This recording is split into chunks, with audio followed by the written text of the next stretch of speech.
राणीमान नीट नसल्यावर चट मातीत जाते गोड पुरावे. सून शेतातून आली, थकली होती काम करून. ते म्हणले आत्या मी भाजी करते, तुम्ही 5-6 भाकरी टाका ना. म्हातारी म्हणली बया रानात गेली तर माझ्या दिवसाला कमवायली काय. चव आली तर म्हणे काय मग दिवस जित्यापणीच घालती माय मला भाकरी टाक म्हणायली. तर सून म्हणली आत्या माय नका टाकू, पण काही खालीवरी नका बोलू, माय नका बोलू. मी भाकरी बी करते आणि भाजी बी करते, या डंगरीनं नीट मारावं ना. सून स्वयंपाकन भाकरी करूस तर स्वयंपाक झाल्यावर सुनानं पोराला पाठीलं, आत्याला बलेवरे. तर पोरग म्हणलं 2-3 घरी आजी गवसच ना. मग सुनाला वाटलं एकटीनं कसं जेव्हा आत्याला संग घ्यावा. तर सून सासूला बघायला गेली तर शेजारीन चपात्या करू लागली, ही एडगळ म्हातारी उंडे करून देऊ लागली. ही मागच्या जन्मातली मांजर होती घर धोंडी. म्हणजे सुनानं भाकरी कर म्हणल्यावर म्हणली करायच्या नाही, आणि शेजारीन चपात्या करू लागली तेव्हा ही उंडी करून देऊ लागली. नाही हिच्या अंगात झोपीत भितड पडायचं का हिच्या अंगावर. हा घरा सगळं ठोकून द्यावं लागन अशी म्हातारी. सुनालय खुश झाल्यान पण नागपिंपरीतल्या सुना म्हणल्या बाई याला दरवर्षी आली जा मस्त मथऱ्याला बॉम्ब टाकायलाय. पण सुनायनं जराशी तरी धरा. तुळस नाही म्हणालो मी, गाय नाही म्हणालो मी, काय धरा. वा वा हेच ऐकायचं होतं मला तुमच्याकडून. ज्या सुनाला ज्या सासून कपाळाचा मालक दिलाय, ज्या सुनाला आपल्या सासू सासऱ्यांनी कपाळाचा मालक दिलाय, त्या सासू सासऱ्याला मायबाप समजायचं. त्या सासू सासऱ्याची संपत्ती खाऊन जर सासू सासऱ्याला मायबाप समजित नसेल तर तिच्या माईला तिची भाऊजई राखेल टाकून फुकीन. आता सासा खुश झाल्या. ओरिजिनल डॉक्टरनं बिमारीचं निदान लावून औषध बी दिलं पाहिजे आणि पथ्य बी सांगितलं पाहिजे. त्या डॉक्टरला कोणी वाईट म्हणत नसते. आता सुना खुश आणि सासू बी खुश. नाही झाल्यावर गिरगाव करावं, दगड तरी हाणायच्या नाही, मलाच म्हणला. संसारात चांगलं वागणं माझ्या माईंडनं सगळ्यात मोठं कीर्तन आहे. नंबर 1चं भागवत त्याला म्हणायचं, नंबर 1ची पंढरीची वारी म्हणायचं, नंबर 1चा यज्ञ त्याला म्हणायचं. जे संसारातल्या लोकांसोबत नीट वागत नाहीत, रक्ताच्या नात्यातल्या लोकांसोबत नीट वागत नाहीत, जे मायबापासोबत नीट वागत नाहीत, ज्यांनी संपत्ती कमवली त्यांच्यासाठी आपण नीट वागत नाहीत, आपण लोकांसाठी चांगले वागू शकतो का? आपल्याकडे योग्यता आहे का, ती पात्रता आहे का आपल्याकडे ती? घरातल्या लोकांसाठी चांगलं वागणं काय सुना असेल. यठण घालून आऊत हाणायचा जर कटाळा असेल तर यठण खालून दिल्यावर तरी आऊत हाणलं पाहिजे. आहे का नाही? वा वा. मला कधीच गध्याला चोंभाळायचा नाद नाही. गाईला चोंभाळावा, नसली दुधाची तर शेण तरी देती सडा टाकायला. सडा टाकायला अंगण जर शिमिटाचा असेल तर खत घालायचा कापसाला. म्हशीला चोंभाळा, गोध्याला काय चोंबाळाला आता आणत ते. काय प्रमाण म्हणजे पाषाणाची मूर्ती कापे थरा थरा, जेवी भरा भरा नाम्या सवे. काय श्रीमंत मालक असेल, जिच्या मालकाला पंढरपुरातला मालक थरथर कापत होता, जेवत नव्हता. केली म्यांघोळ नाही मी ओंगळ, केली म्यांघोळ नाही मी ओंगळ.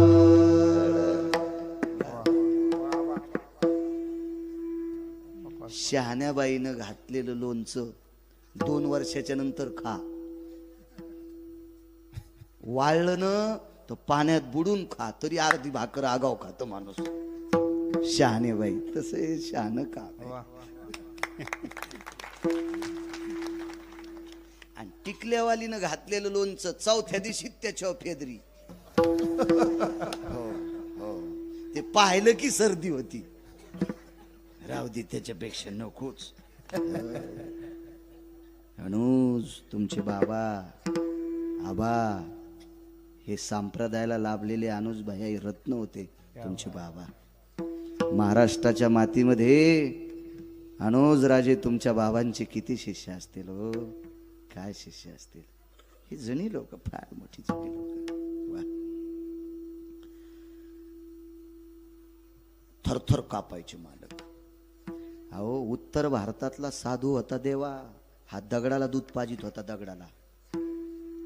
उत्तर भारतातला साधू आबा, त्याचं नाव होतं कान्होगोवारी. त्याला इतका गर्व होता, माहिती तो पत्थर को दूध पिलाता बोले. तर साध्वी जनाबाई म्हणल्या, आपल्या मुक्ताई साहेब म्हणल्या, झिपऱ्या दाढीच आलेली त्याची. त्याच्या जटा धरायला 200 शिष्य होते. पैशावालं होतं ते. जटा धरायला 200 शिष्य आणि दाढीच आलेली म्हणल्या झिपऱ्या. अशा रस्त्यावरल्या दगडायला तर महाराष्ट्रातले कुत्रे बी दूध पाजतील. तू पंढरपुरातल्या उभ्या पत्राला दूध पाज, तू या खडावा सांभाळीते. आणि मग कान्होगोवारी पंढरपूरला आला. चलो रे भाई पंढरपूर जाना, केशव माधव से मिलना. चलो रे भाई पंढरपूर जाना, केशव माधव से मिलना. चलो रे भाई पंढरपूर जाना, केशव माधव से मिलना.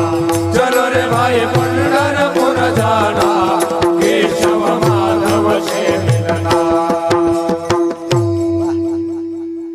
हिंदी भाषा होता तो. चलो बरे पंढरपूर को जाना है, केशव माधव से मिलना. विठ्ठल माधव से मिलना, विठ्ठल माधव से मिलना. आणि मग कान्होगोवारी पंढरपूरला आले आणि सोन्याची गुंडी घेऊन दूध पाजू लागला. गरुड खांबापाशी गेलं की पंढरपुरातल्या मालकानं सांगितलं, अग्नी नारायणा हे फुगीर आहे आणि फुगिराच्या हाताने मी नाही नैवेद्य घेत. तिळ मात्र जरी होयाभिमान, मेरू तो समान भार देवा. मालकानं सांगितल्याबरोबर देवा अग्नीनं दुधात प्रवेश केला आणि इतकं दूध उकळलं की कान्होगोवारीचे हातच जळाले. लहा लहा करू लागला. मग मुक्ताई साहेबांनी सांगितलं, नामदेवा पाजन दूध. तर दूध आणायला पैसे नव्हते. आईसाहेब कान्होगोवारी श्रीमंत आहे तर आपल्याकडे पैसे नाहीत. मुक्ताई साहेब म्हणल्या, नामदेवा किती दूध सांडलंय परवरात, हे भरा. तर नामदेवराय म्हणले, आईसाहेब म्हणजे मुक्ताई साहेब, आईसाहेब ह्या दुधाला आपले पाय लागलेत. मग राधेच्या पायाची माती पाण्यात टाकून त्याला प्याव वाटती असं कोण म्हणतंय? मुक्ताई साहेब. मग आपले पाय का घाणीतून थोडेच आलेत. राधा भक्त आहे म्हणून तिच्या पायाची माती पंढरपुरातल्या मालकानं द्वापार युगात पेली. मग आपल्या पाय दुधाला लागल्यावर आपल्या पायाचं दूध प्यायला काय हरकत आहे, भरा दूध. नामदेवरायला सांगितलं, वंजळीन दूध भरलं आणि देवाकडे चालले. मग ताई साहेब म्हणल्या, नामदेवा त्याला गरज असली तर खाली येऊन पेन. हे कोण पाहत होता माहितीये का? कान्होगोवारी. दाढीन गिडहीन, हो 2.25 किलो तर सोनं होतं गळ्यात त्याच्या. हो असं दिसायला बोक्यावानीच होगा. वा नुसतं दूध प्याचा देऊन असं कान्होगोवारी असं पाहू लागलो. म्हणजे हे भगवान नीचे आएंगे बोले, हे तो पत्थर के भगवान है, कैसे आएंगे. आणि मग नामदेवराय खालून म्हणतात, दूध पिवो मोरे गोविंद लाला, दूध पिवो मोरे गोविंद लाला. बऱ्यापैकी चांगलं. कोणती गाय कोणता बछडा घरी गेलो म्हणू आपण ते पुन्हा. विटेवरचा मालक खाली आला. ज्या बाईच्या मालकाला जगाचा बाप भेट होता, ती बाई किती श्रीमंत असेल. त्या बाईचं नाव राजाई. ही आतली श्रीमंती आहे. आणि वरची श्रीमंती सांगू का राजो, त्या बाईचा सासरा मुसलमानाचं भांडार सांभाळीत होता. बिदरचा बादशाह कोण होता? जातीनं मुस्लिम. मंगळवेढ्याला जे धान्याचं भांडार होतं का बा अनुजराजे, ते बिदरच्या बादशाचं होतं. आणि हे भांडार सांभाळायला दामू शेट्टी होते. परिस्थिती फक्त पोटासाठी. एका ठिकाणी एक पुरावा आला. यांचे घर किती साधे होते. वारा पाणी मुसळधारा तेने तेने मोडीले छपरा. वारा रे पाणी मुसळधारा तेने मोडीले छपरा. साधं घर. केळीवरी नारळी घर चंद्रमोळी जाणत से आळी नामयाची. साधं घर हो. आणि इकडची श्रीमंती बघा. देव भेट होता. देव देव देव घ्यायचा. वजनदार सात्विक सदाचारी पुण्यशील स्त्री राजाई संत शिरोमणी नामदेवरायांच्या धर्मपत्नी. मला वाटतं या माऊलीला 4 पुत्र झाले ना. नारा विठा गोंदा माता हे दोघे पुत्र. नारा विठा गोंदा माता हे दोघे पुत्र. जन्माने पवित्र त्याचे वंशी. दामादा माता बापले. दामना मदाना बापले. नारा विठा मादा 4 जन्मले ते वंशी. नामदेवरायाच्या कुळात दामोशिटीच्या कुळात हे 4 नातू जन्माला आले. 4 चौघांपैकी एकाला मुलगा झाला. त्याचं नाव होतं मुकुंद. नामदेवरायाचा वंश पुढे मुकुंदाचा वाढला. मुकुंद. काय नाव असेल नामदेवरायाच्या ज्येष्ठ सुनाचं. वा. लाडाईला मुकुंद झाले. हो. आपल्या वंशावळी संतांच्या वंशावळी पाठ ठेव जा. कल्याण करेल देव तुम्हाला. जे भक्त चरित्राते प्रशंसती ते प्राणा परोते मजा आवडती निवृत्ते. जे भक्त चरित्राते प्रशंसती. पंढरपुरातल्या मालकाला जीवापेक्षा जास्त आवडतात. आपल्या संतांची यादी अंतःकरणात ठेवा. मुकुंद नामदेवरायाचे पुढे नातू. तिथून पुढे मला वाटतं आता 14वे का 15वे वंशज नामदास महाराज वंशज आहेत त्यांचे. मुकुंद महाराजांपासून भारदस्त कुळ. आणि त्या नामदेवरायाच्या धर्मपत्नी राजाई अत्यंत परिस्थिती साधी. ज्या घरी असलेल्या माऊलीनं लोकांच्या शेतात गौऱ्या येचून चूल पेटवावी दास्यत्व केलं. दासी नामयाची म्हणून साधी परिस्थिती नामदेवरायाच्या घरी. आणि राजाईला दीपावलीला नेण्यासाठी तिचे भाऊ आले. माझ्या राजाई आईसाहेबांचे बंधू आले. बंधू दिवाळीला जा वाटतो. तुम्हाला एक सांगू का. नवरा कलेक्टर जरी असला तरी बाईला माहेर आवडत. आणि जिला माहेर आवडत नाही का तिला बाई म्हणायचंच नाही. साडी नेसती लुगडं घालती म्हणून बाई म्हणायचं. दीपवाळीच्या सणा लेकी असावं.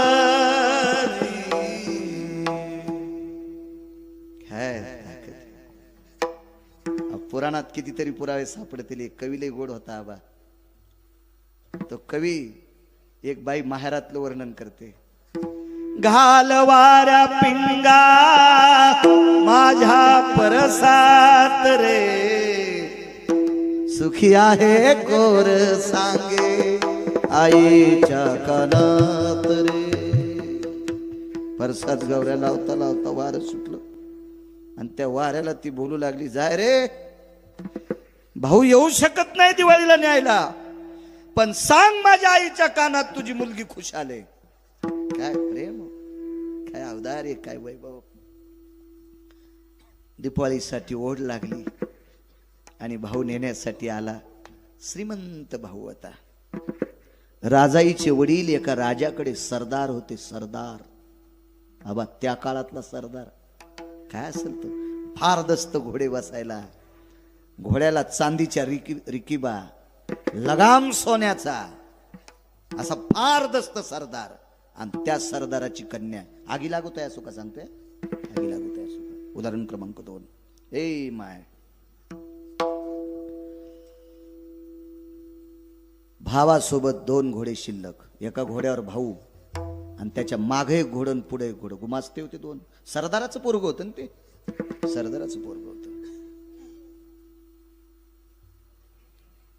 ए खजिने, बस बापू, बस बस बस बस बस खाली बस बस बस. दारात घोडे सोडले. विचारलं, दामू शेटीचा वाडा कुठे? वाडं कसं होतं? झोपडं होतं. भावाच्या लक्षात आलं, आपली बहीण आपल्या बाबाने इतक्या साध्या घरी दिली. सोयरी कोणामुळे झालती?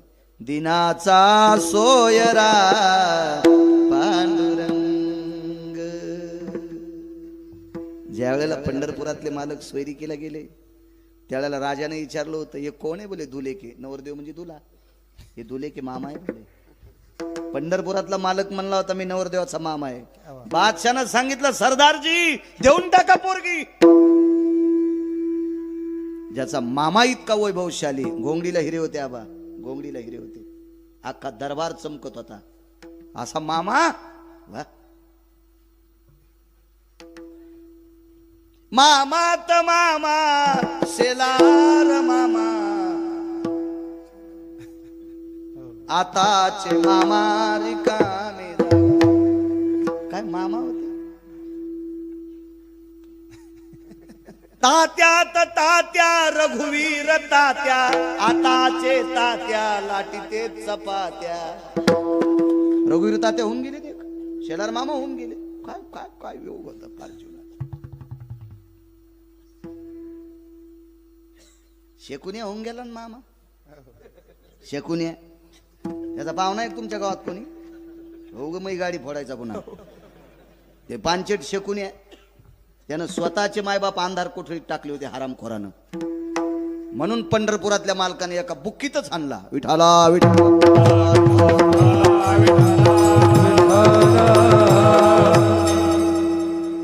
त्याला काय चोंभाळायचं रगिलाला. शकुनी नावाचे राजे होते, मुगड्या बस सुंबळ्या, शकुन्या म्हणजाय त्याला.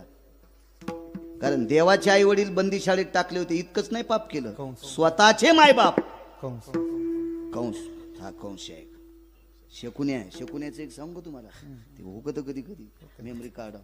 शकुन्यानं बहिणीच्या पोरायला पत्ते खेळायला शिकले. इतका हरामखोर होता शकुन्या.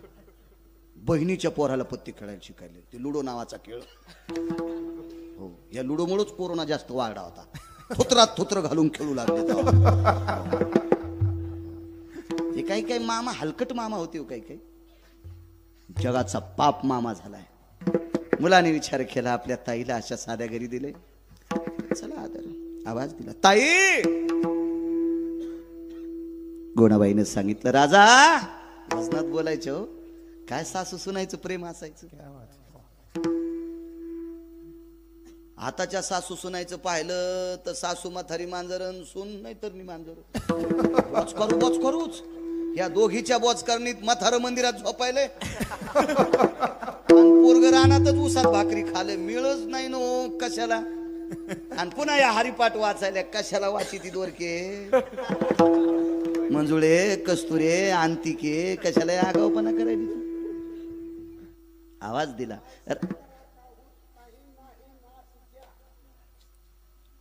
ऐसे का हो न करा काही, पुढे नाही ना द्या. वा चांगली गोष्ट आहे. आपण त्यांना संग घेऊ. विठाला विठाला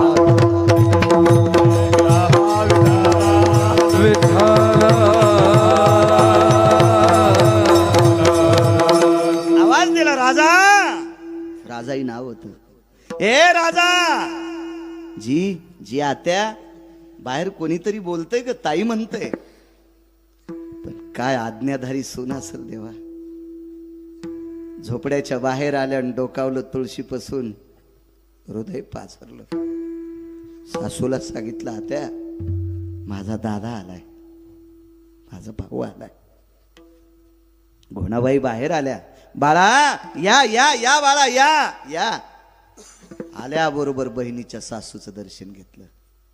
ही परंपरा आहे आपल्याकडं, ही मर्यादा आहे, आपल्या संप्रदायाची रीत आहे. दर्शन घेतलं बहिणीच्या सासूचं. घोणाबाईनं तोंडावर हात फिरला.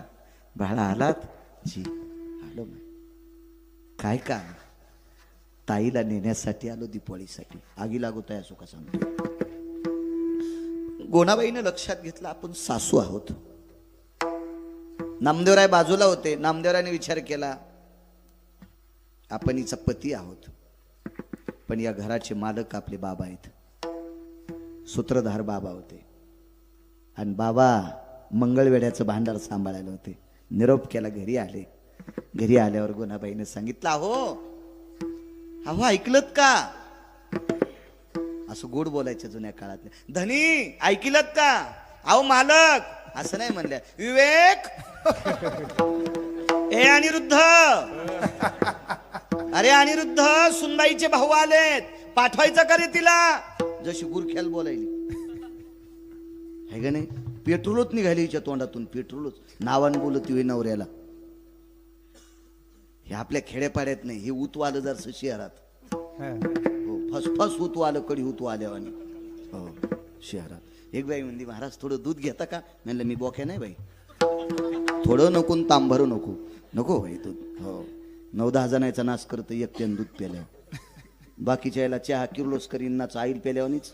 एकट्यानंच बोक्यानं दूध आणलं सगळं. पुन्हा म्हणतो वाटीत प्याचं का बुटात प्याचं? येडगळेस का काय रे म्हणलं तू.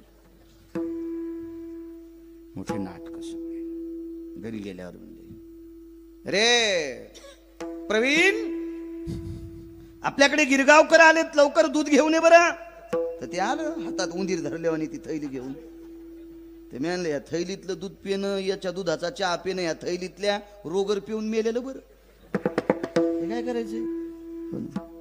मी नंतर म्हणलं, ताई हे प्रवीण कोण आहेत? माझे मिस्टर आहेत. मी म्हणलं नको बाई, चहा नको दूध हे तुला जर नावानं बोलायले तर मला तर गॅसच्या पाईपनं हानीन हो प्रवीण. नको बाई नको बाई, येतो मी.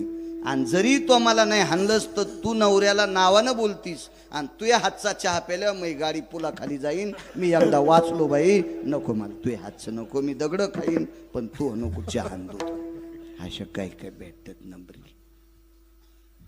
चला ज्ञानोबराय तुकोबरायच्या राज्यातली लोक आहेत आपण. सासऱ्याने सुनाला आवाजाऊ बोलण्याची पद्धत छत्रपतीपासून चालत आली. सुनबाई वजनदार शब्द. हो सुनबाई, तिकून आवाज आला पाहिजे. जी मामांजी. हे बी आवाजाऊ बोल ना. ए काय त्याच्यामुळं मशीन लावा लागायल्यात कानायला.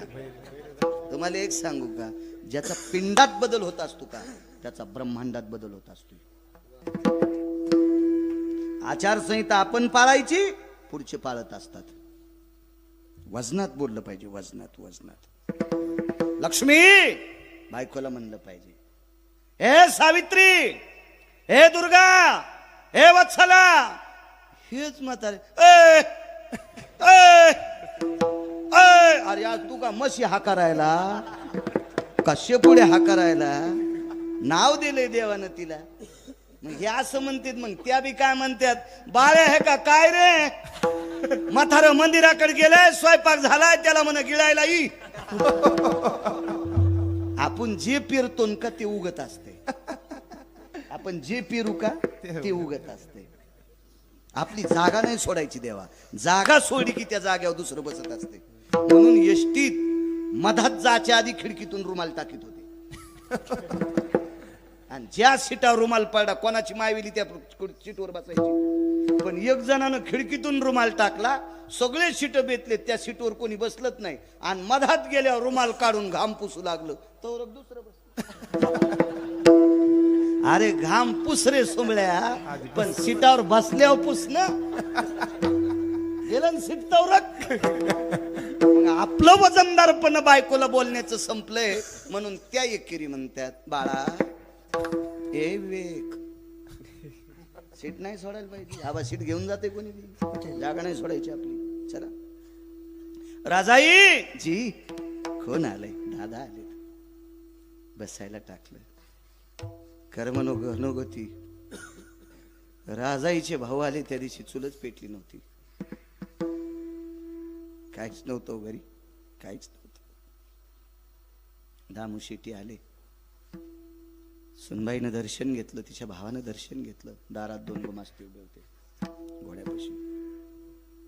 राजाईच्या भावाचं घोडं धरून आगी लागत आहे असो का सांगतो.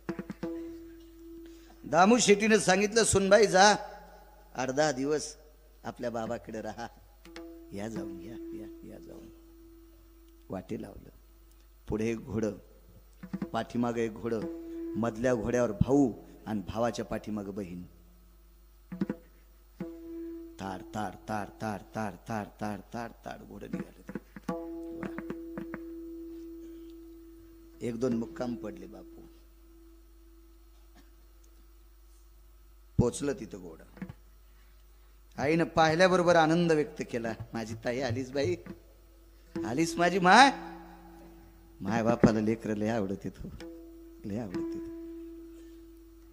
किती आवडत येत लेकर माय बापाला. एका कवीचं गोडसं वर्णन आहे, गोडसं वर्णन आहे. एका बाईला एक देव भेटला, देव भेटला आणि देवानं सांगितलं बाई तुला काय पाहिजे ते माग, तू मागशील ते देतो. काय म्हणावं त्या बाईनं? देव जरी मज कधी भेटला रे, देव जरी मज कधी भेटला, जे हवे ते माग मना, जे हवे ते माग मनाला.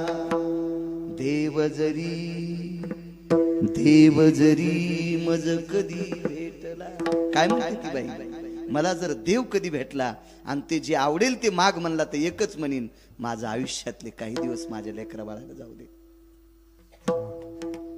माझ्या लेकरांना माझ्यातले आयुष्यातले दिवस जाऊ दे. तिला माय आणि बाप म्हणतात. काय आवडी असन पोरगी आल्याच्या नंतर? आलीस बाई? हो माय आली. माय बापाला लेकर किती आवडतात. माय मृत्यू पावली. माईचं पार्थिव लाकडावर टाकलेलं आहे. भडागणी नावाचा अग्नी दिला. मुलगा एकुलता एक होता. भडाग्नी नावाचा अग्नी बऱ्यापैकी अंगाला झुमल्याच्या नंतर आपल्याकडे एक मडकं फिरवायची पद्धत आहे. फिरविला घट. आई सांगतोय, आई कीर्तन वर्ष श्राद्धाचं नाही, मला आई सांगायची फक्त. आणि ज्या वेळेला मुलाच्या खांद्यावर देवा ते मडकं देत असतात, त्याला एक टपका मारतात, त्याला छिद्र करतात आणि तो गोल असं त्या प्रेताला, जळत्या प्रेताला पाणी टाकते. तर जळतं प्रेत काय म्हणतंय? दुरी सांडी दुरी बाळा, वैशांतर बहु द्वार रे, जाळी माझी काया, तृणकाष्ठा समान रे. दुरी सांडी दुरी बाळा, वैशांतर बहु द्वार रे. जळत असताना माय म्हणते आबा लेकराला, बाळा अरे लाकडासारखं शरीर अग्नीनं जाळले रे, तुला आहाळ लागेल, लांबून पाणी टाक. तिला माय आणि बाप म्हणतात. देह विसरे आपुला,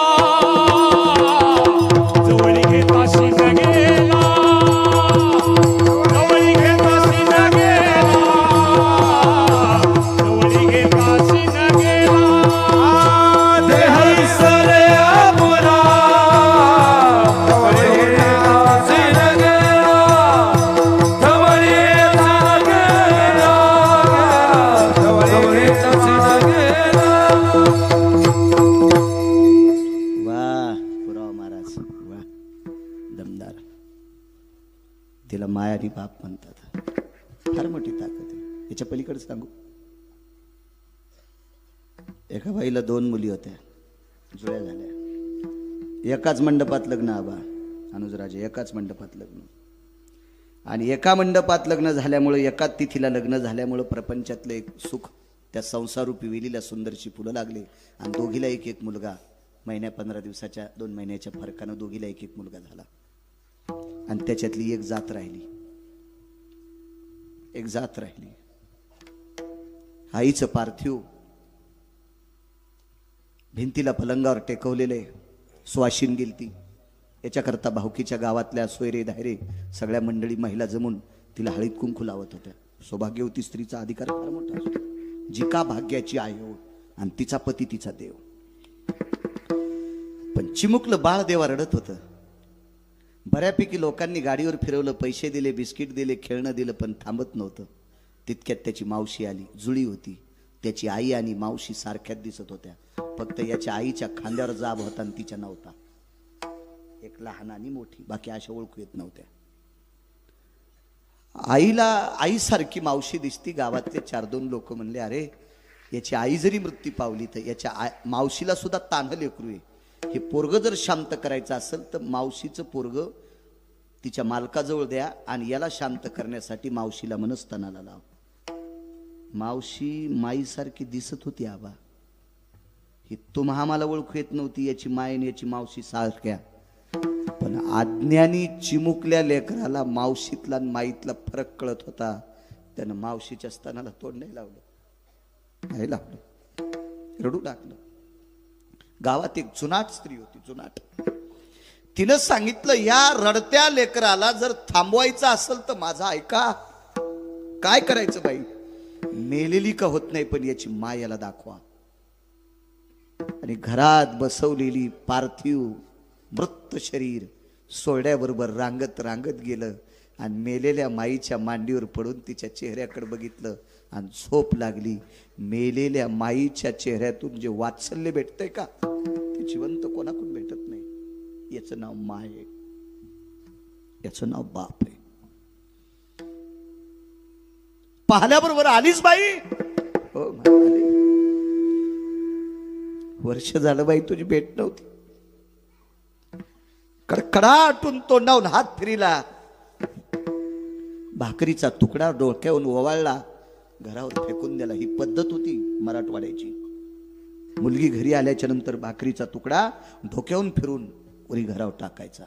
सदाव्रत विधी म्हणतात पक्ष्यांना, विडापिडा जाओ. फार सूत्र होतं त्या काळात, फार सूत्र होतं. गोडधड पदार्थ केली. मोठं घर होतं. आगी लागत आहे असं का सांगतोय. काय पदार्थ? तळील्या वरिल्या एकोची पक्वान. श्रीमंत सरदार आहे बाप. बापानं कामगिरी चांगली केल्यामुळे त्या राजानं, राजा मुसलमान होता पण चांगल्या माणसाची कदर करणारा राजा होता. हे सरदार शिंप्याच्या कुळातले होते, पण बादशाला त्या सरदाराची कीर्त आवडली, कामगिरी आवडली, म्हणून 5-6 क्विंटल सोन्याचा पलंग गिफ्ट द्यालता, भेट द्यालता, सप्रेम भेट द्यालता. आणि राजाईच्या वडिलांनी विचार केला, अविरत आपण भगवंताची सेवा करतो, या प्रांताची सेवा करतो, राजा आपल्यावर प्रसन्न झाला, याच्याकरता सुवर्णाचा रत्नजडीत आपल्याला पलंग दिलाय. हा पलंग आपण आपल्या मुलीला देऊन टाकू. जशाल तसा पलंग ठेवला. आणि दिवाळीला मुलगी आल्यावर जेवायला बसले. लाडू टाकत होते. वडिलांनी स्वतःच्या ताटातला लाडू टाकला. आईने स्वतःच्या पात्रातला थोडासा लाडू टाकला. वडिलांनी, आई पुरे ग, बाबा पुरे.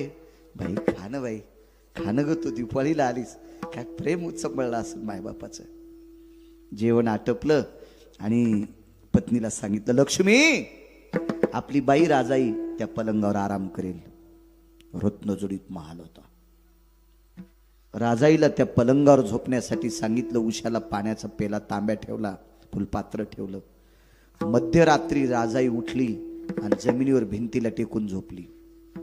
1 नाही, 2 नाही, 3 नाही, 4-5 दिवस असं कळलं. पत्नीनं मालकाला सांगितलं, धनी, रोज तुम्ही मुलीला या पलंगावर झोपवता आणि मध्यरात्री ती उठून आपल्याला झोप लागली की ती जमिनीवर झोपते. मी तिला फार काही विचारलं पण ती काही बोलत नाही. ती म्हणते मला झोपीत जेवण लक्षात नाही, मला काही कळालं नाही, मी झोपीतून कधी खाली उतरायचे मला कधी लक्षात यायचं नाही. हे राजाई साप खोटं बोलत होत्या. त्याचं कारण आहे का पुढे आगी लागोत आहे असो का सांगतो.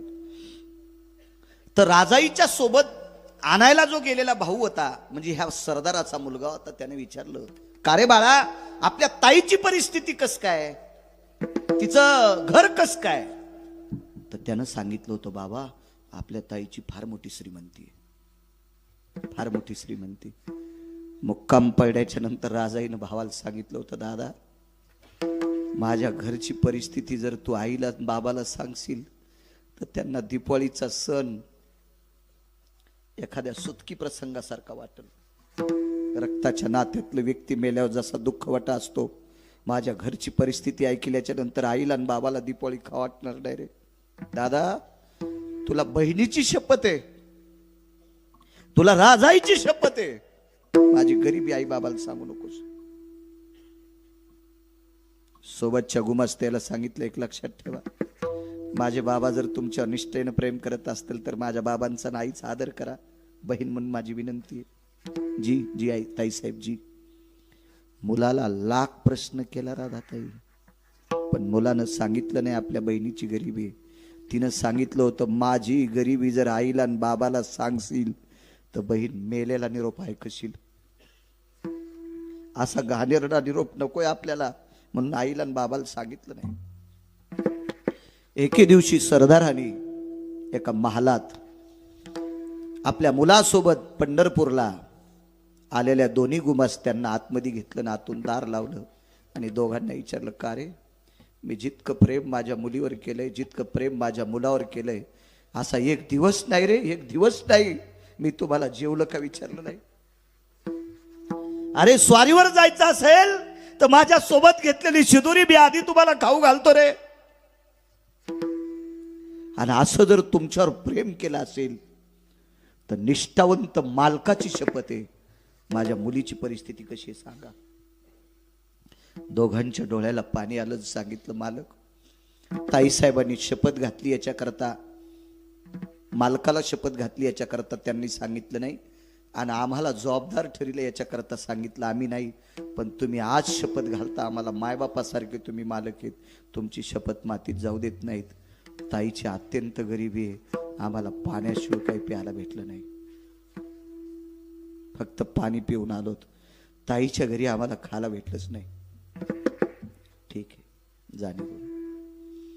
ती रात्र जेवण झालं, मुलीला सोन्याच्या पलंगावर बसलं ताईसाहेब, आणि बाप देवा खाली बसलाय. आणि बापाने सांगितलं, बाई तुझ्या घरी गोदड आथरायलाय, गोदड पांघरायलाय, जेवायची परिस्थिती काय. बाबा तुम्हाला कोण सांगितलं.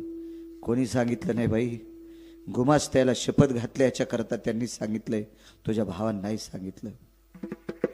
मग एवढी तुझ्या सासरी बिकट परिस्थिती असताना माहेरात तू सोन्याच्या पलंगावर का झोपत नाहीस. उत्तर काय देवा. बाबा बाबा माझ्या सासरी 14 लोकांचं कुटुंब आहे, 14 लोकांचं. माझ्या सासरी दर 3 दिवसाला पोटभर कन्या प्यायला भेटतात. रोज नाही बरं, रोज फक्त 3-3 पळ्या कन्या, आणि दर 3ऱ्या दिवसाला गुंडी गुंडी कन्या.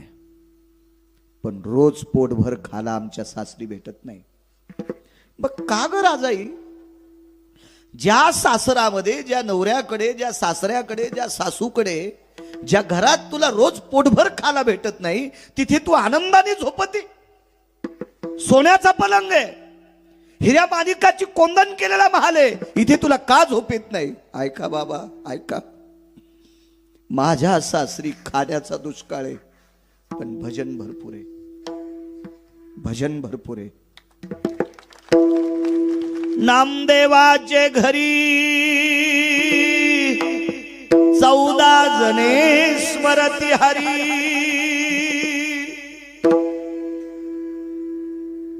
आमच्या घरात 14 जण भजन करतात.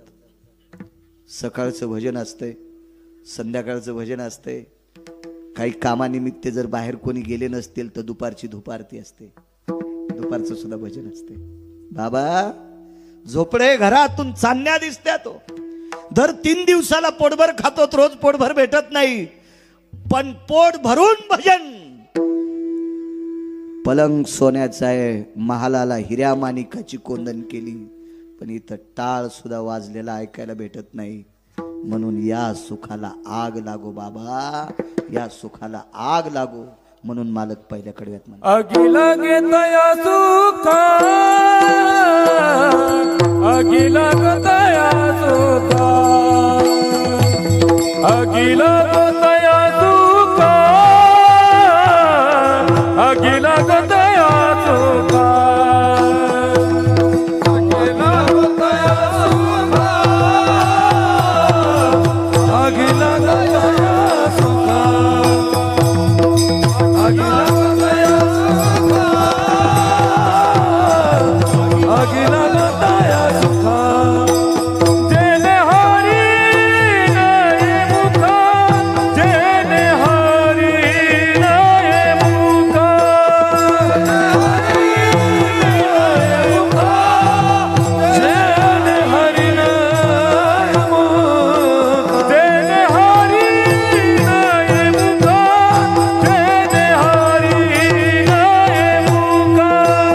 जेने हरी नये मुखा, जेने हरी नये मुखा.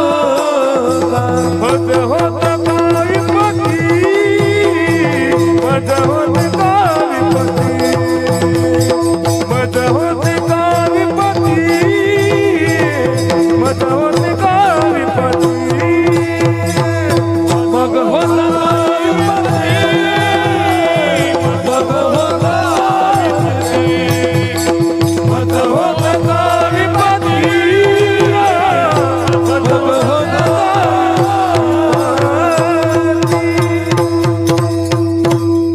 नाही झोपली सोन्याच्या पलंगावर का?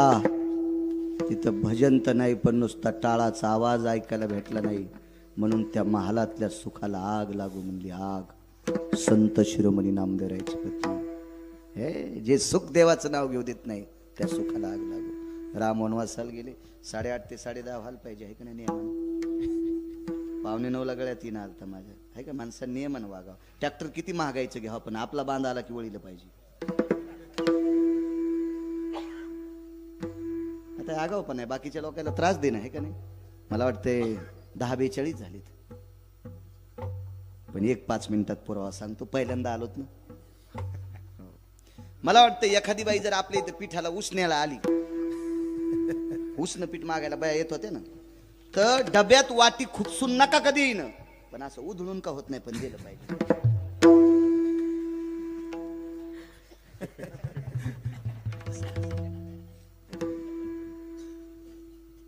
मी काय बाई नाही, पण खेड्यातला जन्म माझा, त्याच्यामुळे मला माहिती आहे बदलून दिलं पाहिजे. असं मापात पाप करू नये माणसानं. किती लांबून लोक आले तो बापू आज, किती लांब. म्हणूनच करा, हा म्हणूनच थोडं लावा. यायचं बी आबा परिसरावर प्रेम, काय गोपळी झळकतीनं आपलं तुपलं ओळखीत यायचा भाग आहे नाही. हे असं असतं बघा कोणाचं. विडाला विडाला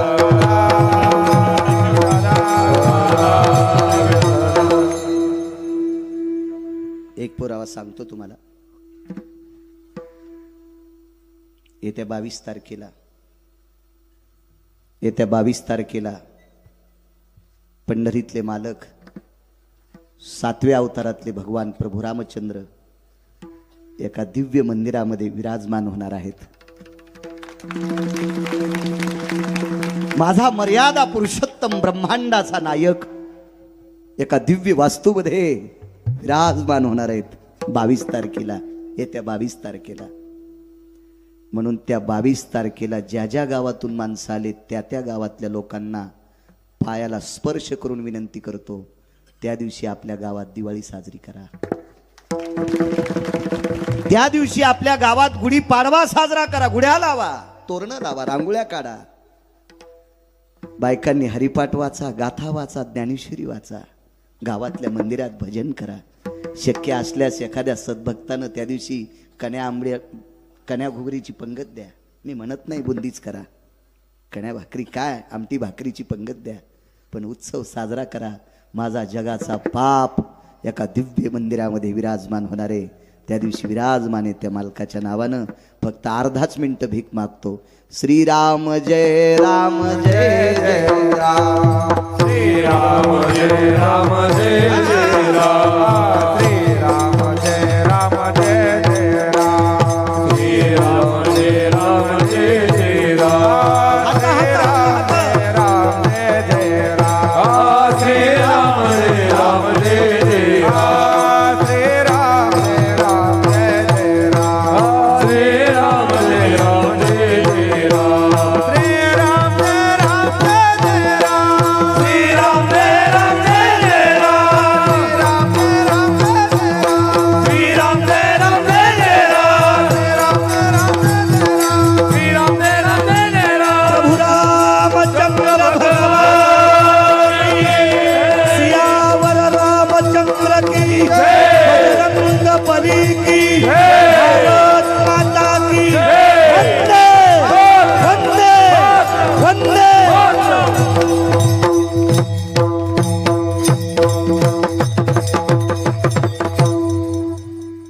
22 तारखेला तरुणांनी पांढरे पोशाख घाला. सुंदरसा कपाळाला गंध लावा. त्या दिवशी एक फार मोठा उत्सव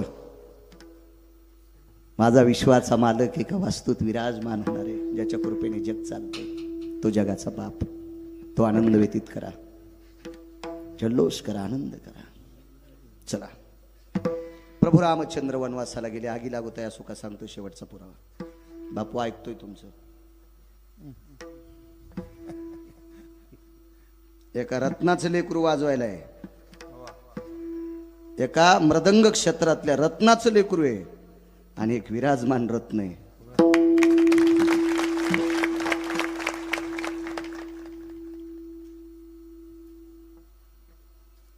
प्रभू रामचंद्र ताईसाहेब वनवासाला गेले. वनवास लक्ष्मणलालजीला नव्हता, पण ज्येष्ठ भाऊ बिना चप्पलचा वनवासाला जातोय. लक्ष्मणजीने विचार केला घरी नकोय आपल्याला, नकोय आपल्याला. काय त्याग आहे जीवनातला, सामान्य त्याग असेल.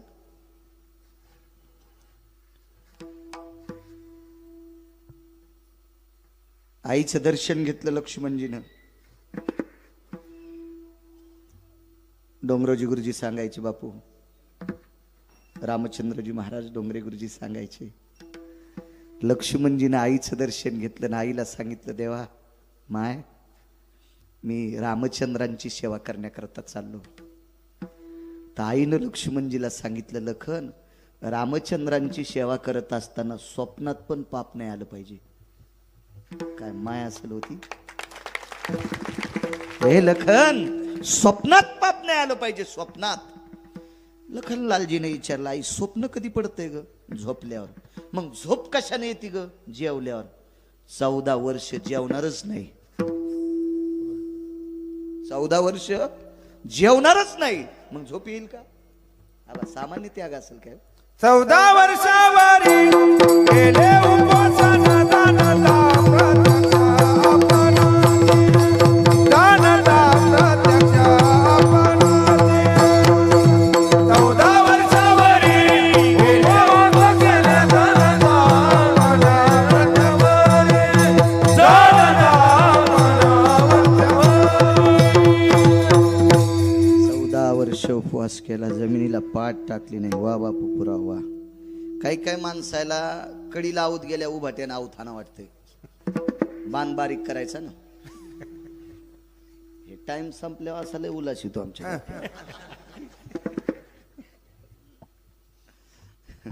तसे ते मधी बी बदाड पडू देत नाहीत. मधी उभाट्याच आवत असतं, त्याची कव्हा शेल्यावूनच माती असते. जीनच्या पॅन्टीवाल्याला काय कळत नाही, उगा हसू नका. शेला काय कळतो तुम्हाला? चांगले हसायले. जुन्या माणसाला कळत असतो शेला. तुम्हाला कसा कळत शेळा? शेला हे काही पोर बहिऱ्या माणसावानी दोनदा हसत आहेत. ज्याला ऐकू येत नाही ते पुढचं हसल्यावर एकदा हसत आहे, आणि कशामुळे हसलंय कळाल्यावर एकदा हसत आहे. कसा कळून यायला शेला? कळून घे जा राजू हो, ज्याला संसारात शिखर गाठायचं का, दुःखाचं शिखर ओलांडून पलीकडे सुखाच्या शिखरावर जायचं का, त्याने रानात काम करणाऱ्या बापाचा घाम पहा. त्यानं कमवलेली संपत्ती हिशोबात खर्चित आण. ज्यानं माय बापाच्या अंगाला आलेला घाम पाहिला नाही त्या पोट्याला कळतच नाही ते खताच्या ढिगलावरलं झाड असते. साखरेच्या पोत्यातल्या मुंगळ्याला अक्कल असते का किती साखर खावा आणि किती बाऱ्या संडासला जावा? अरे बापानं कमवलेली संपत्ती टिकवायची असेल राजे हो, तरुणांना सांगतोय, तर त्याच्या कपाळाचा घाम एके दिवशी रानात जाऊन पहा. त्यानं कमवलेला रुपया तुम्हाला गाडीच्या चाकासारखा वाटेल. तुम्ही हिशोबात पैसे खर्चिताल आणि पप्याची माय आनंदात जगिताल. बापाचा घाम जे पोट्ट पाहत नाही का, ते पैसे इतके उधळीत आहे आणि उडाल्यावर मग दगड याचायला जाते. कणिक तळाला गेली मंजुरीची हवाली, आणि आधी तर पार तुपानं आंघोळ कुरला सुंबळ्या तू. हो, कवडीची अक्कल नाही, रातच्या 12 वाजता वाढदिवस साजरा करतो कोंबडीचे अंडे फोडून. भिकार चोट कुठला? तुला अकलीचा कांदा आहे का? मायबापाच्या जोर उड्या हंतून ना आलाय का? लोकांचा घाम बघितला पाहिजे. मालकाने आबा गड्याचा घाम बघावा. ज्याला गरीबाची तळमळ कळते त्याची संपत्ती टिकत असती. हो, ज्याला गरीबाच्या घामाची जाण नाही का, त्याला कोण्या दिवशी पंढरपुरातला मालक गुंठ्यावर आणून सांगता येत नाही. हो, गरीबाची जाण ठेवली पाहिजे, कष्टकऱ्याची जाण ठेवली पाहिजे. तरुणांनो, राग येईल तुम्हाला माझ्या बोलण्याचा. काय करताल? दुसऱ्यावर आणायचा नाहीत ना का आणू तुम्हाला 30 गाव पट्ट्याल 36 गाव. पाईप आहे माहिती पैशाचा पाईप. पंढरपुरातल्या मालकानं भरभरून दिले मला. वस्त शेती करतोय मी. लोकायला खुश वाटलं. एक जण म्हणला, महाराज असं कीर्तन झकास करा. म्हणलं तेव्हा बायकोची साडी नेसून नाचतो. कीर्तन हा झकास विषय असतो रे सुंबळ्या. तुला आकलीचा कांदा आहे का? अरे कीर्तन हा बोधावर आरूढ असणारा विषय. कीर्तन चांग होयांग हरी. इथं बसलेल्या एका सुनानं आजचं कीर्तन ऐकून आदरानं जर सासू सासऱ्याला पाणी दिलं तर त्याचं पुण्य मला लागेल. आणि त्या पुण्याच्या बळावर तिची लेकरं तिला म्हातारपणी सांभाळतील. म्हणून कीर्तनकारांनी राग येऊ द्या, पण चांगलं बोलत जावं. असो, नाही झोपले मालक. देवा त्याग होता लक्ष्मणजीचा. लखनलालजी वनवासाला सोबत गेले. बायकोचा त्याग सांगू का? 14 वर्षात किती दिवाळ्या आल्या. एकाही दिवाळीला बाई माहेराला नाही गेली. तिचं नाव होतं उर्मिला. खांबाला टेकन दिलं. राजा जनक स्वतः न्यायला आले. तर विहीनबाईला बोलावं कसं? आडवा पडदा लावला धोत्राचा. धोत्राच्या पलीकून कौशल्याबाई होत्या, जनकाच्या विहीनबाई, आणि अलीकून जनक. प्रणाम केला. विहीनबाई, उर्मिलेला न्यायला आलोय. कौशल्या आई साहेबांना सांगितलं, व्याही येत असेल तर घेऊन जा. चुलता उर्मिलेच्या महालात प्रवेश केला ना आवाज दिला, उर्मिला. नाही बोलली. ए उर्मिला, नाही बोलली. तिसऱ्यांदा आवाज दिला, उर्मिला मी काका आलोय. खांबाला हात होता. असं पाहिलं. हालात काका? होय. काम काय ते पटकन सांगा. माझ्या साधनेत व्यत्यय आणू नका. राजा जनकानं सांगितलं, बाई तुला दीपोळीला नेण्यासाठी आलो. नकोय. माझ्या कपाळाचे मालक रामप्रभूंच्या जगाच्या मालकाची सेवा करण्याकरता वनात गेलेत. पाण्याचा थेंब पेत नाहीत. आणि जगाचा बाप बिना चपलाचा कंदमुळं खाऊन फिरायला आहे. आणि जिचा मालक वनात उपाशी आहे, अशा मालकाच्या पत्नीनं माहेरात जाऊन लाडू खावा, हे उचित नाही. काका तुम्ही निघून जा. मी तुझ्यासाठी काही करत नाहीत काका. माझे मालक वनात आहेत आणि तुम्ही बोलत असताना भजन बंद पडतंय. तुम्ही लवकर निघून जा. त्याग केला त्याग सुखाचा, आगी लागू त्या सुखा. नाही गेल्या माहेरात, नाही लाडू खाल्ली, नुसती खांबाला टेकून देऊन पती वनवासात. ऐका पुढचा प्रकार. नंदीग्रामाच्या ठिकाणी एक सर्पीन आपल्या पिलांना घेऊन जात होती. भूक लागली तिला. त्या पिलांना काही खाद्य भेटलं नाही. भरत हे नंदीग्रामाच्या ठिकाणी भजन करत होते. राजपुत्र होते. काय शरीर असेल भरतांचं, काय वैभव असेल, काय रूप असेल भरताचं, काय तारुण्य असेल त्या भरताचं. लालबुंद शरीर होतं भरताचं, लालबुंद. राजपुत्रा होती. वाऱ्याच्या फडतकारीने मांडीवरचं वस्त्र थोडंसं पाठीमागं सरकलं आणि भरताची लालबुंद मांडी दिसत होती. राजपुत्र होता आबा तो, राजपुत्र.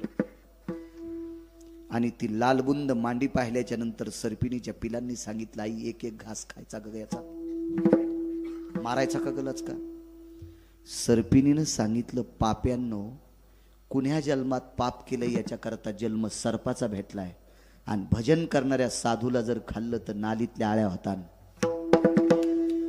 काय सर्पिण असेल होती, काय सर्पिण असेल. एक जण म्हणला, महाराज सर्पिणीला कस काय कळत आहे. म्हणलं, ती का तुझी चुलती थोडीच होती, लोकांच्या कोठ्यातलं शेण चोरणारी. अरे ती सर्पिण एका काळी एका साधूची पत्नी होती. पण एक काम चुकल्यामुळं सर्पाच्या जन्माला गेलती महाराज, सर्पाच्या योनीला गेलती. ही भंगिरी लोक आहेत का, यायला आपल्या संप्रदायावर विश्वास नाही नाल ऐकायला. अरे किती श्रीमंत संप्रदाय आबा, ज्या संप्रदायातला तरु सोन्याचा आहे. जयाची हे द्वारी सुवर्णाचा पिंपळ. काय फार दस्त वजनदार संप्रदाय. ही चार वाघ हरामखोर आपल्याच जन्माला येतात आणि आपली वाभाडे काढतात. आपल्या संस्कृतीवर ज्यांचा विश्वास नाही ती भ्रष्ट नालायक आपल्या संस्कृतीत राहण्याच्या लायकीची नाहीत. आपलं जतन केलं पाहिजे, आपल्यावर विश्वास ठेवला पाहिजे, आपल्या साधू लोकांवर विश्वास ठेवला पाहिजे, आपल्या महात्म्यावर विश्वास ठेवला. संत म्हणून उपवासाची त्याचे पूर्वज नरका जाते. पैठणच्या मालकांचं वाक्य, संत म्हणून उपवासिती जाणून बुजून त्याचे पूर्वज नरका जाते. त्याचे पूर्वज नरकाला जात असतात. नाही चेष्टा करायची आपल्या धर्माची. काय योग्यता, काय पात्रता आहे का आपली, आपली लायकी आहे का, आपल्या धर्मासाठी योगदान काय, काय हिंमत आहे आपली धर्माची वाभाडे काढण्यासाठी. बघा बाकीच्या धर्माची लोक. अहो मुस्लिम समाजाचा बांधव तुम्ही पहा त्या बिचाऱ्यांचं वागणं. मुस्लिम समाजाचा बांधव अहो भंगार विकत घ्यायचा जरी धंदा करीत असेल, पाव विकायचा धंदा, आईस कांड्या गारी गारी विकायचा धंदा असेल आबा, पण मस्जिदीत गेल्यावर गोल रंगाची टोपी घालून जाणार. काय त्याची धर्मावर पकड आहे, काय त्याची निष्ठा आहे त्या बिचाऱ्याची. तशी आपली निष्ठा आपल्या धर्मावर असावा. लावा उद्या 22 तारखेला जे गंध लावित नाहीत त्यांनी त्यांच्या कपाळावर जरा बगळा हागू द्या. हो माझ्या अयोध्येतल्या मालकाला कळाव तू हिंदू आहेस काय, इचुडस तू का कपाळाला गंध लावल्या. आपण ज्या धर्मात आलो त्या धर्माचं अनुकरण करत जा. पंढरपुरातला मालक तुम्हाला मोठं करील. जाऊ द्या गिरगावच्या बाळ्याच्या शब्दावर विश्वास ठेवू नका, पण माझ्या ज्ञानोबराय तुकोबरायच्या शब्दावर विश्वास ठेवा. लावचा गंध. गोपीचंद उटी तुळशीच्या माळा रमिरवती. तो गोपीचंद लावतोय, तो उटी लावतोय. आपण त्याचे अनुयायी आहेत, आपण सेवक आहे. तो जगाचा बाप आहे, आपण त्याची लेकर आहेत. प्रभूची लेकरे सारी, प्रभूची लेकरे सारे. आपण त्याची लेकर आहेत सज्जनांनो. त्याचं अनुकरण करा. त्यानं स्थापित केलेल्या धर्माचं अनुकरण करा. देव आपलं कल्याण करील. याच्यासाठी फार मोठी मोठी लोक थकून गेले. राजांनी बलिदान दिले. पाहे ध्वजेचे चिरगुट राया जतन करीता.